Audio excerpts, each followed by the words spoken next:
Good morning.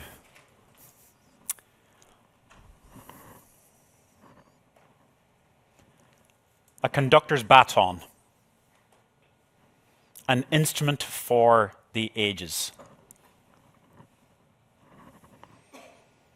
Possibly one of the most powerful, influential musical instruments that you're ever likely to experience in your lifetime. And yet, when it makes music, it doesn't make a sound. Not a single sound. It has the power to influence, to control, to manipulate. It holds dynamicism. It can unify people. It can make collaboration happen. And all of the while, not a single sound. Not unless I drop it on the ground for a moment, or if I was to snap it in two, or tap it against something, and even then, it only really speaks momentarily. No, living its best life, it doesn't make a sound. We're going to conduct a little bit of a human experiment, and I'm glad to see so many of you here this morning, and you're going to become an orchestra today to prove some of the theories. So I would ask you to maybe unfurl arms, to put down laptops, to make yourself comfortable in the beautiful space that you're in, because you will need to interact for all of this.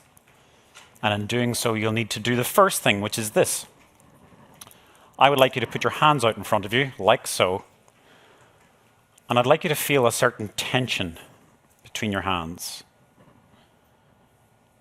And cup them as if they're about poised to do something, hold something, throw something, but feel that energy between your hands. Typically, energy likes to do something. It needs something to be done with.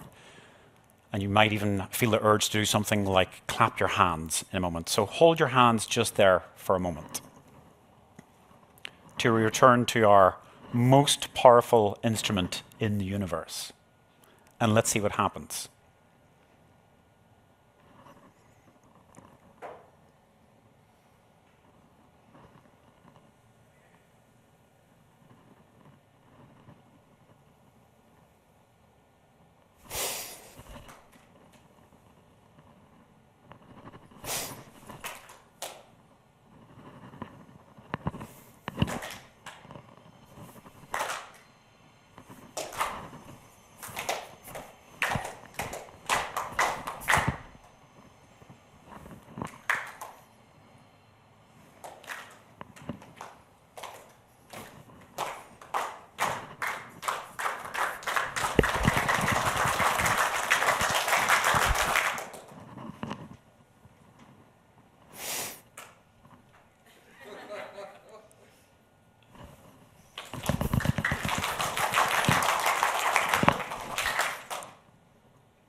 So, you can relax your hands for a moment.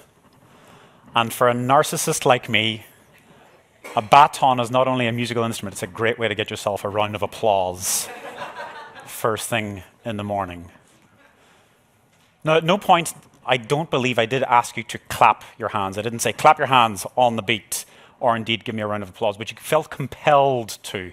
In fact, I gave a very particular look to this person here in front of the cameras for people back home, to ensure I was locked in. And we had a moment of connection where you felt compelled. There was a warning signal to say, please clap your hands, and you did. And I thank you all for doing so. But why? Is it truly an instrument? Is it a magic wand? Is it straight out of Harry Potter? Is that what this is? Is it truly a magic baton? Or is it merely just an extension, an amplification of creativity of the person, of the individual who wants to seek opportunity? Maybe thinking about the words trust, curiosity, and listening. What happens when we take the baton away? I've removed the baton for those at home. What happens then? Let's experiment again, shall we? You will need your hands back in play.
So, maybe the baton isn't magic.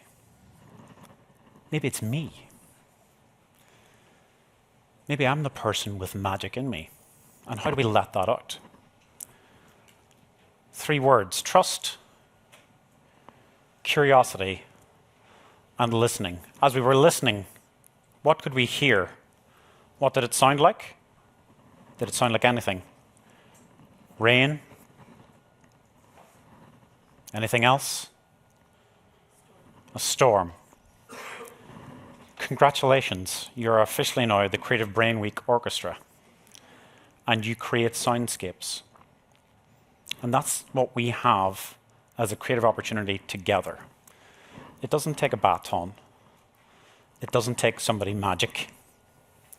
It takes a bit of trust, curiosity, and listening.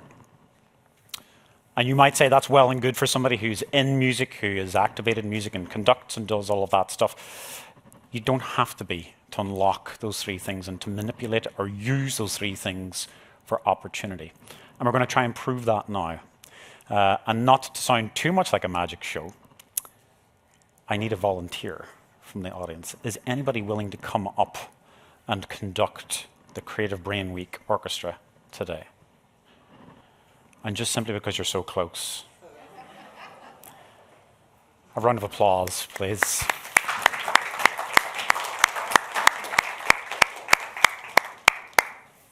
Make your way up here. So, and your name? Louise.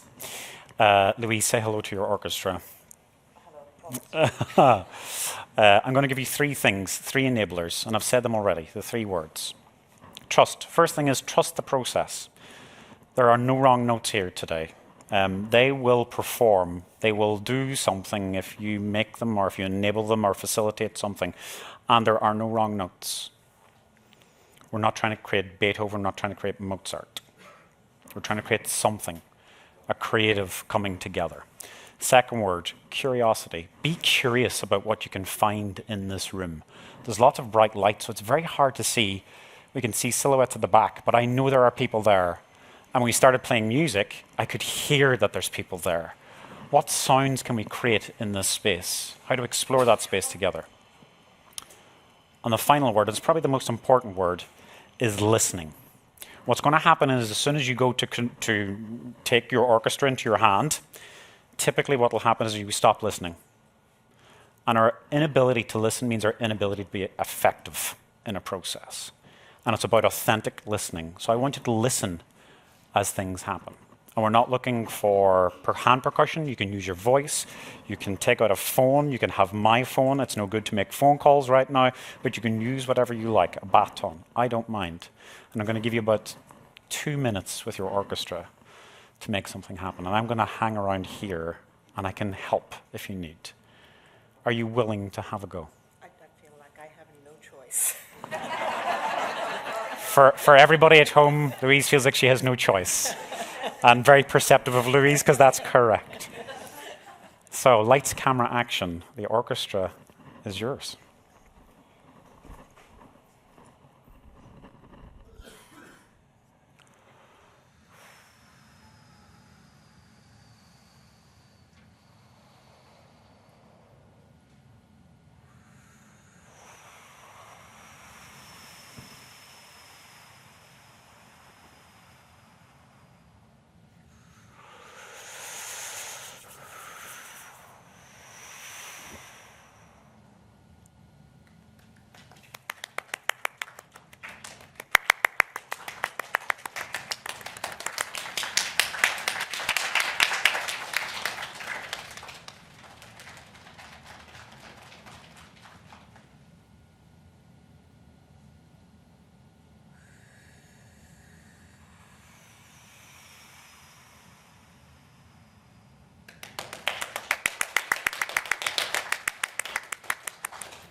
A round of applause for Louise. Oh no, you can stay there, Louise, for a second. And what I'll do is I'll say your words back for people at home because you don't have a microphone. 3 words. What were the 3 words we were hoping for? Trust, curiosity, And listening. And let's go in reverse order. Were you able to listen in the act of doing? Yes. And what did you hear? Attention, Louise heard attention. subtlety, Louise heard subtlety. variety. And Louise heard variety. Those are 3 very strong words. Would we agree here in the room that they are good words, a good description of what just happened? I think they're a very strong description of what happened. Do you feel that that happened as a natural course, or did you feel that you were a part of that, or was that just something like turning the keys on in a Ferrari and it just goes by itself? What was it? I was very much a part of it. Very much a part of it. And I think we would all agree. It felt facilitated. Well done. And then in reverse order again, curiosity. Tell us one thing that you explored. Power. Power. And just let's unlock that a little bit with the time that we have. Being able, it wasn't all sounds all together all the time. It was, can I have some sounds here? Or Can you have sounds at different times, in different spaces? volumes At different volumes. So in music we talk about dynamics and we're talking about volumes, and we could see that as a visual, but also the auditory piece where you were changing volume. Very clear sense of that.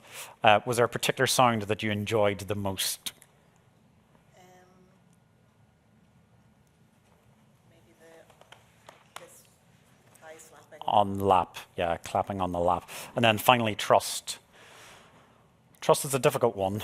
Do you know all of these people in this room? No. That's challenging in itself. You don't know these people. So talk to us about trust. What does that actually mean in this environment? I think having to stand into the space and believe in what the potential of the space is. Believing in the potential. You couldn't have framed it any better than that. Believing in the potential. I think we're going to leave you to take your way from the stage on that very strong finish. A round of applause, please, for Louise. Believing in potential, and potential or opportunity is essentially the word. There is no magic in the baton, and it does take a lifetime to figure out how to work it, but it actually starts fundamentally with those 3 words and other principles that we think about when we're trying to be creative together, working together better. When you see a conductor in the middle of the room, the best conductors in the world do not operate on hierarchy. Do as I tell you. What they try and do is facilitate a coming together of minds, people who are willing to seek that opportunity and potential. And they have to base that on trust, trusting in a process. Even when something doesn't happen, something has happened. And then being curious about the process, not being judgmental. There is no right or wrong. There's no positive, negative. Just simply being curious and continuing that journey of curiosity. The best conductors, the best leaders, the best people, collaborators will be curious and always. And then finally, listening, authentic listening, being able to hear things, thinking deeply about them, not reacting because of them, but actually hearing that so they can make pivots, decisions, discussion, provoke, which is hopefully something you've felt this morning, maybe didn't expect to have this morning, a provocation. I would like to thank you all, and I'm going to leave you now, for your trust, for your curiosity, and for your listening. And finally, most importantly, for your musicianship. You are now officially an orchestra, and congratulations to you all.